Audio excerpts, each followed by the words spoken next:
Okay, what's up? So this question comes from Joshua Day. What's going on, man? One of these days we'll get you on one of the Zoom calls and kind of sync up our schedules. So the question or basically the situation is, you're getting tight, you're getting tense, and trying to swing too hard against high velo. You are not alone, my friend. I'm sure you realize that there's a lot of people that have the same issues. I can go back to even my experience a little bit. I was always somebody who hit high velocity well. I had my dad, I was kind of spoiled. My dad, big old 6'6" guy. I'm 6'3". My dad makes me look small, but he was a stud athlete and had a cannon for an arm. So I always had him to throw BP to me growing up. And that was a huge advantage to be able to have that resource. And probably a big reason why I was able to hit high velocity. But one of the things, though, that happened when I got into professional baseball, my first year after getting drafted and signed with the Rockies, that first experience of pro ball was something different. I thought I liked velocity until you get into pro ball, and then you're just like, holy cow, it's a different kind of velocity. Yeah, I liked guys that were throwing upper 80s, low 90s, but then you get into professional baseball, and it's like, those are the slow pitchers.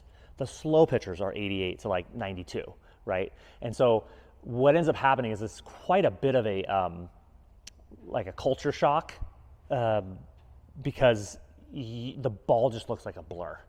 You're so amped. It's your first, experience in pro ball, and the first thing you're thinking is like, I gotta hit. I want to hit a home run or something. I want to do something big. I want to announce my, presence with authority. And so everything gets tight. Everything gets tense, and we try to swing too hard. And when you're facing 95 to 100 miles an hour, it does not work. It exploits your weaknesses and your inefficiencies. And so swinging hard, or I like to call it just perceived effort. When the effort is too high, we actually slow down. Not only do we slow down, we also break down. And this might sound pretty obvious, and again, this was part of your question, was how to relax, how to stay calm.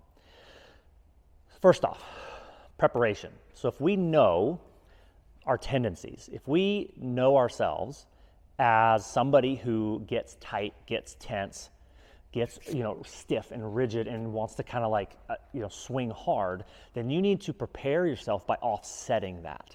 And that can happen as early as the morning, the day of a game. You're facing a high velo guy. You just got a game. It's just a game, just a regular game day. But where we get overly amped, and you play better, say, calm and relaxed, as most people do. And so if that is you, where you are best when you are calm and relaxed, then we need to implement some routines that can help keep you calm and relaxed. So, for example, if you like to listen to music or something before the game, you don't want to listen to, back up. If you like to listen to music before the game, but you're also a guy that likes to be calm, or that plays better when you're calm and relaxed, you don't go listening to upbeat music that's going to get you all hyped. The whole LFG, okay. If that's too much, then it's going to bleed into the game. It's going to transfer over into the game. So yeah, music, keeping things, just an example, okay. Obviously breathing, okay. And I'm going to show you, I'll do a quick little the 3-step release routine. I'll show you that. And so yes, it is, first off, when you are about to face somebody that's throwing high velo, there's probably some thoughts going in your head about how to hit this pitcher, and it may be related to approach, right? Naturally, your natural instinct is to, when somebody throws harder, is to tense up. And so again, there is really no magic secret here. The answer is that you need to be able to step out, or prepare yourself before, step out of the box if you feel yourself getting tight and tense. We need to have, and this is the 3-step release. We're going to pick a spot on our bat. We pick a spot on our bat, we focus on that spot. Hyper focus on that little speck. By focusing, when our mind is kind of a little bit of chaos, or a little chaotic, we focus on that point, it brings us some control. some stillness, okay? When you're focused on that point, we take a big, deep breath. That deep breath helps you relax. So now you are focused and now you are relaxed. Now you're prepared for your cue. Now the verbal cue it's approach-based, it's inspirational, it could be an adjustment that's necessary. Say you're getting out or you're getting tense, your effort is too high. Well, then that verbal cue can be loose, easy, smooth, those types of things, like stay back. And so how you talk to yourself will allow your body to then follow the instruction. If I'm thinking like, oh, I gotta, I don't want to get beat. This guy's got a good fastball. This guy throws really hard. This guy's really good. And all of a sudden now your body is getting like tense and you kind of want to tighten up and kind of want to go get it.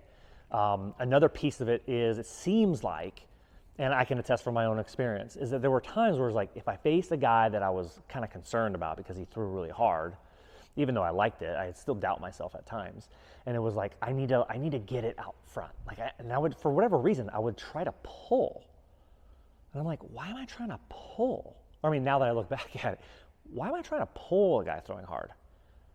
That doesn't make any sense. I still need, even though he throws hard, I still need to see the ball travel.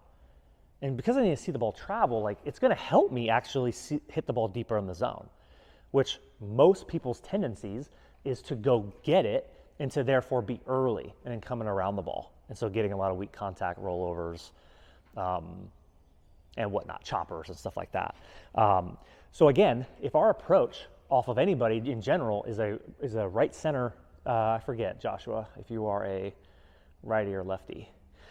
If you're a righty, right center field. If you're a lefty, left center field. And that's the same approach all the time. And so when you feel the effort or the tension go up, then we need to be able to take that down by running our 3-step release, preparing in the on-deck circle with a few extra deep breaths, and then coaching yourself. You have to coach yourself in the moment.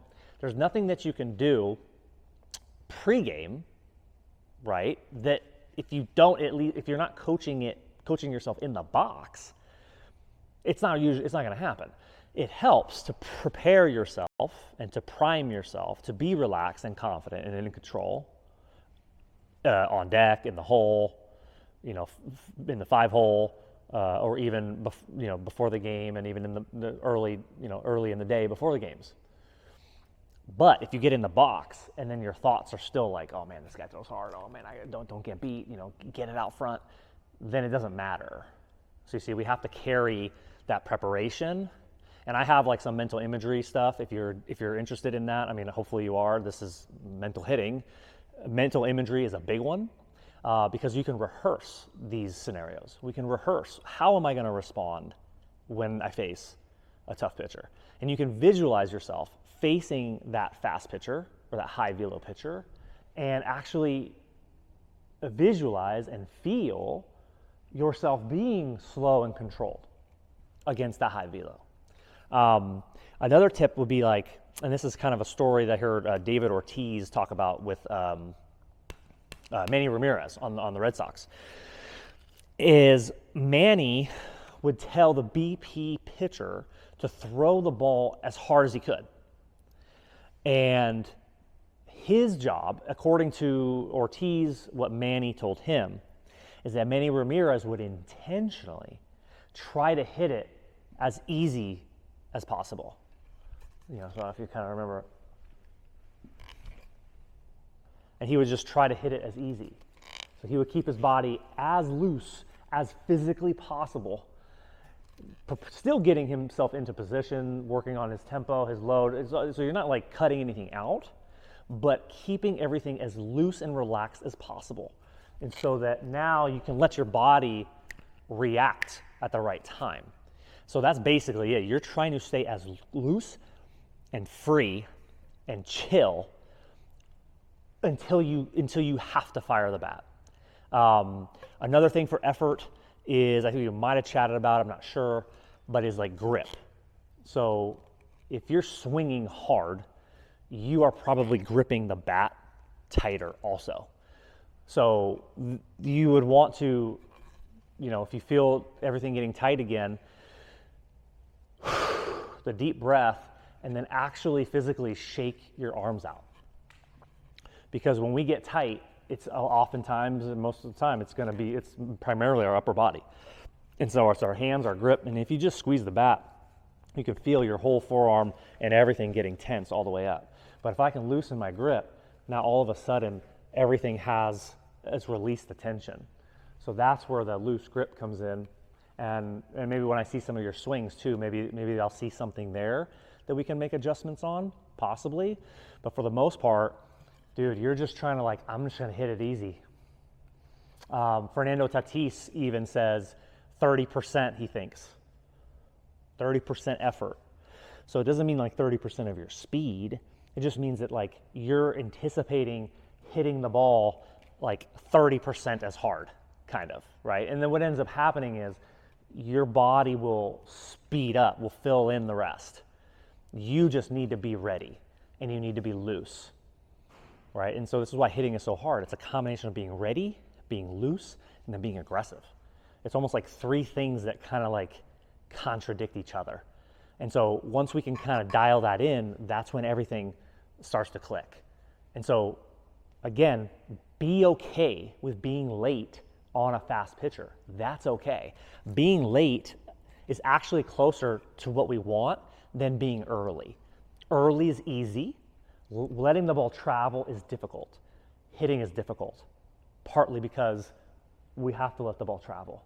If it doesn't travel, we're an average or below average hitter. Anybody can be early on the ball. If you're late, you're close to where you want to be. So those are just my tips off the top of my head right now. Feel free, follow-up questions, let me know. Okay, Joshua? Cool.